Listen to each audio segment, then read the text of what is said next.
Hey everyone, Mr. Sujano here. The Raspberry Pi Foundation has just released a new product, the PICO. Let's get started. Alright, to kick things off, yesterday the Raspberry Pi Foundation announced the PICO, a microcontroller for a whopping $4. Taking a look at the specifications of this, and the very first thing I want to point out is that it's using Raspberry Pi's very first custom CPU, the RP2040. It's a dual-core Arm Cortex chip running at 133 MHz. The PICO features 264 kilobytes of off-chip RAM.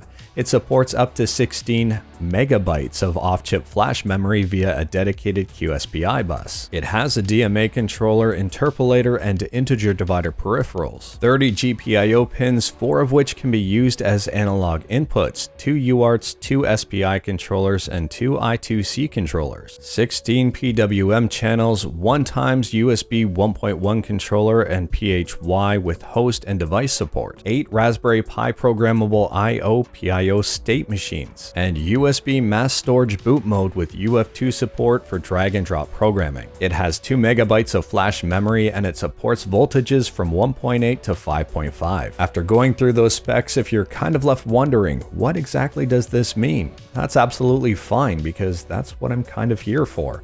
I'll go over what it is and what it isn't. First and foremost, this thing is incredibly tiny. It's smaller than a Pi 2, 3, or 4. It's even smaller than a Pi 0. It's a very low-powered device, both in computer power and in power consumption. It's heavily designed for kind of do-it-yourself electronic hobbyists out there, and it'll probably be used in even some professional setups. It uses MicroPython as the programming language, and it also supports C. Some examples of a PICO microcontroller would be maybe your own custom toothbrush, or maybe your own custom remote of some sort, or maybe even your own custom keyboard. There are a lot of little use cases that a microcontroller would be good for. Pimoroni also has a tiny all-in-one gaming system called the PICO system listed. And this brings me right to what exactly the PICO is not. The PICO is not a replacement for the Pi 4, 3, 2, 1, or even 0 unless you're using those devices as a microcontroller. If you're looking at the PICO and thinking, wow, this thing is only $4, I'm gonna pick it up, slap RetroPie on it, and play all of my favorite retro systems.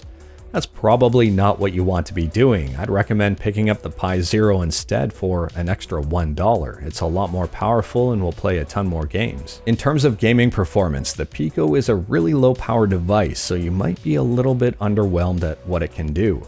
But at the same time here, someone got Doom running on a pregnancy test. So maybe someone will get Crysis 3 running on the PICO. Overall, I think the PICO is a pretty cool little device, and I can't wait to see what people do with it.